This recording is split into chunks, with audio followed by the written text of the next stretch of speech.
Hi అండి, అందరికీ నమస్కారం. వెల్కమ్ టు మై ఛానల్ మన వరల్స్.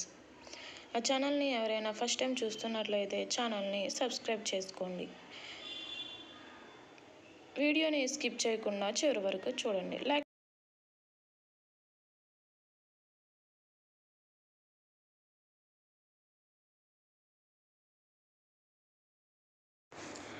హాయ్ అండి, అందరికీ నమస్కారం. Welcome to our channel. వీడియోని స్కిప్ చేయకుండా చివరి వరకు చూడండి. నా ఛానల్ని ఇంకా ఎవరైనా సబ్స్క్రైబ్ చేసుకునే వాళ్ళు ఉంటే ఇంకా మరిన్ని వీడియోస్ కోసం ప్లీజ్ ఛానల్ని సబ్స్క్రైబ్ చేసుకోండి. వీడియోకి లైక్ చేయడం మాత్రం మర్చిపోకండి. శని త్రయోదశి నాడు ఎలా చేస్తే సంపదను శుభాలు ఆశీర్వదించే శని దేవుడు.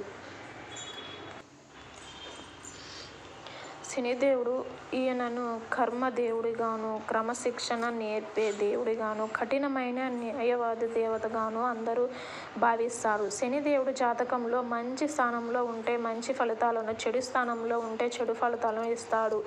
మనం చేసే కర్మలకు ఫలితాలను ఇచ్చే భగవానుడే శని భగవానుడు. శని అనుగ్రహమైన ఆగ్రహమైన చాలా తీవ్రంగా ఉంటుంది. శని అనుగ్రహిస్తే సంపదలకు కొరవ ఉండదు. శని ఆగ్రహిస్తే అన్ని రకాల దరిద్రాలు పట్టి పీడిస్తాయి. శని త్రయోదశి సమయం ఇదే. అటువంటి శనిదేవుణ్ణి ప్రసన్నం చేసుకోవడానికి ఒక ప్రత్యేకమైన రోజు ఉంటుంది. అదే శని త్రయోదశి. ఆగస్టు 31, 2024 శని త్రయోదశి ఉదయం 2:25 ప్రారంభమవుతుంది. సెప్టెంబర్ 1వ తేదీ ఉదయం 3:41 ముగుస్తుంది.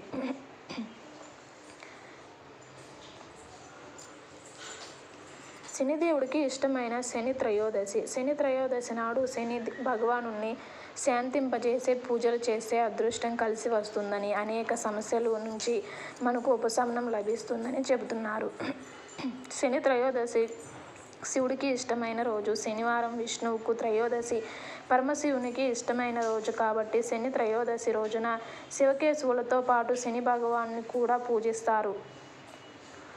ఇలా శని పూజ చేయాలి. ఎవరైతే జాతకంలో శని ప్రతికూల ప్రభావాలతో ఇబ్బంది పడుతున్నారో వారు శని త్రయోదశి నాడు నియమ నిష్టలతో శని పూజ చేస్తే శని దేవుడు ప్రసన్నమవుతాడు. శని త్రయోదశి పండుగ నాడు శనిదేవుణ్ణి ప్రసన్నం చేసుకోవడానికి ఉదయాన్నే తలస్నానం చేసి శరీరాన్ని, మనసును శుద్ధి చేసుకోవాలి. శని దేవుడికి ఇష్టమైన నల్లని రంగు దుస్తులు ధరించి పడమర ముఖంగా కూర్చొని నల్ల నువ్వులతో నీటిలో విఘ్నేశ్వరుడికి, శని భగవానుడికి పూజలు చేయాలి. శని త్రయోదశి నాడు ఇలా చేస్తే మంచిది. నువ్వుల నూనెతో దీపారాధన చేసి శని మంత్రాన్ని జపించి పేదలకు నల్లని నువ్వులు, నల్లని వస్త్రాలు లేదా ఇనుప వస్తువులను దానం చేయాలి. ఆపై హారతి ఇచ్చి శనిదేవుని అనుగ్రహం పొందాలి. ఇలా నిష్టతో ఎవరైతే శనిదేవుణ్ణి పూజిస్తారో వారికి ప్రతికూల ప్రభావాలు తొలగిపోతాయి. కాబట్టి శని భగవాన్ని దయ కావాలని భావించేవారు నియమ నిష్టలతో శనిదేవుణ్ణి పూజ చేయాలి. ఆలయానికి వెళ్ళి అయినా శని పూజ చేస్తే మంచిది. ఇంట్లో శనిదేవుణ్ణి పూజించుకోవడం సాధ్యం కాకపోతే నువ్వుల నూనె, నల్లటి వస్త్రం వల్ల నల్ల నువ్వులు తీసుకొని నవగ్రహాలు ఉన్న ఆలయానికి వెళ్ళి ఆలయంలోని శనిదేవునికి నువ్వుల నూనె, నల్లటి వస్త్రాలు సమర్పించి నల్ల నువ్వులు నూనె నైవేద్యంగా పెట్టి ప్రార్థించి ఇలా ఎవరైతే శని త్రయోదశి నాడు శనిదేవుణ్ణి పూజిస్తారో వారికి అన్ని శుభాలే జరుగుతాయి.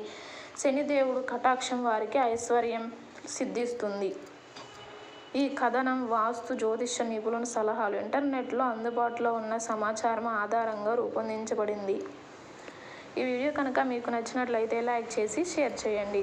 నా ఛానల్ని ఎవరైనా సబ్స్క్రైబ్ చేసుకునే వాళ్ళు ఉంటే ఇంకా మరిన్ని వీడియోస్ కోసం ప్లీజ్ ఛానల్ని సబ్స్క్రైబ్ చేసుకోండి. వీడియోకి లైక్ చేయడం మాత్రం మర్చిపోకండి. వీడియోని స్కిప్ చేయకుండా చివరి వరకు చూసినందుకు ధన్యవాదాలు.